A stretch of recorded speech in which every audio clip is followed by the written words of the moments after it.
Hello everyone, मैं हूं आपका होस्ट और आप देख रहे हैं बियॉन्ड ग्लोबल लाइंस। और आज के टॉप हेडलाइंस कुछ इस प्रकार हैं। Pakistan is preparing for operation Sindhu 2.2।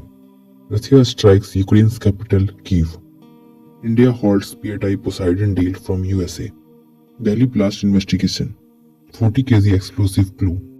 Asif Munir under threat and UK envoy summoned। Al-Qaeda's warning to China on Uyghur Muslims।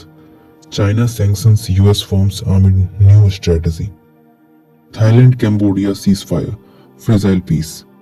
Russia's $9 billion bet on Turkey's nuclear power।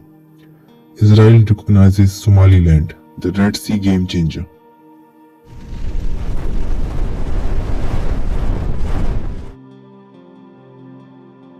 LOC और POK से एक बड़ी स्ट्रेटेजिक न्यूज। पाकिस्तान ने LOC के साथ साथ 30 से ज्यादा special anti drone unit deploy कर दी हैं। इसका मेन रीजन है ऑपरेशन सिंधु 2.2 का डर।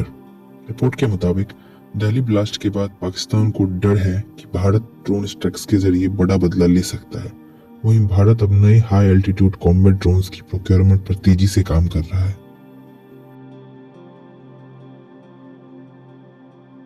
यूक्रेन की कैपिटल कीव आज फिर अंडर अटैक है।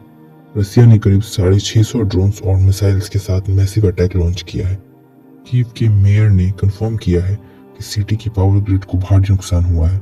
इस अटैक से ग्लोबल एनर्जी प्राइसेस फिर से वोलेटाइल हो सकते हैं, जो इंडिया के लिए एक बड़ा इकोनॉमिक चैलेंज है। इंडियन नेवी के लिए एक बड़ा सेटबैक।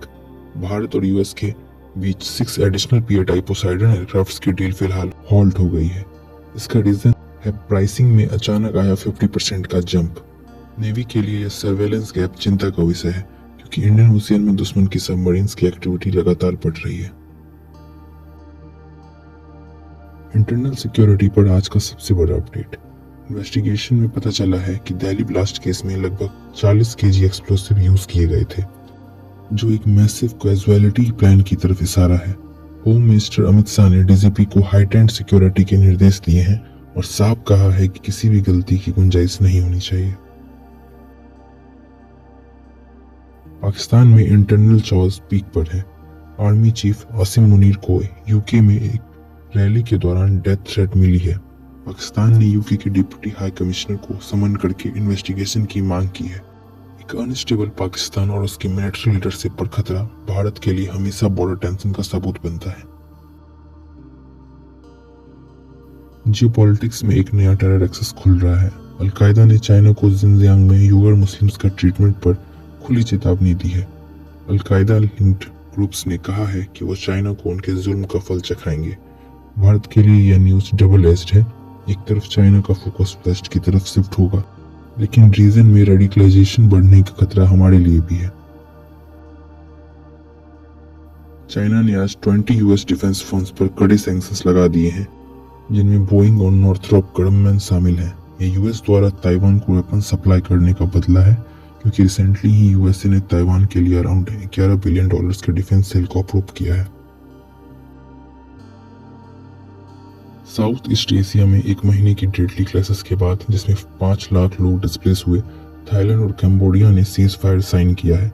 एशियन रीजन में स्टेबिलिटी इंडिया की एक्ट ईस्ट पॉलिसी के लिए बहुत जरूरी है। इस पीस एग्रीमेंट को मॉनिटर करने के लिए एशियन ऑब्जर्वर्स को भी बुलाया गया है।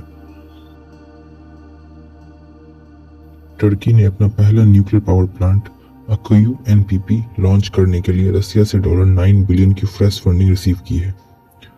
रोसटम ये प्रोजेक्ट बिल्ड कर रहा है।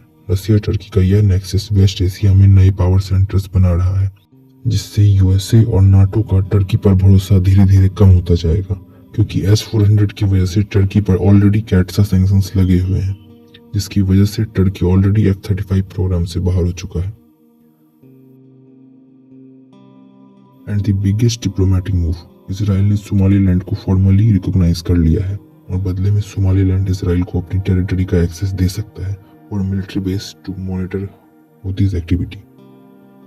रेड सी और गल्फ ऑफ एडन के एंट्रेंस पर सोमालीलैंड की लोकेशन भारत के मैरिटाइम ट्रेड के लिए लाइफलाइन है।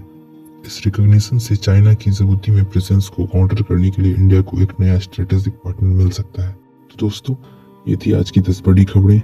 क्या लगता है थाईलैंड और कंबोडिया के बीच ये सीज़फायर कितने दिन टिकेगा? कमेंट्स में अपनी राय जरूर बताएं। वीडियो पसंद आई हो तो लाइक करें और चैनल को सब्सक्राइब करना ना भूलें।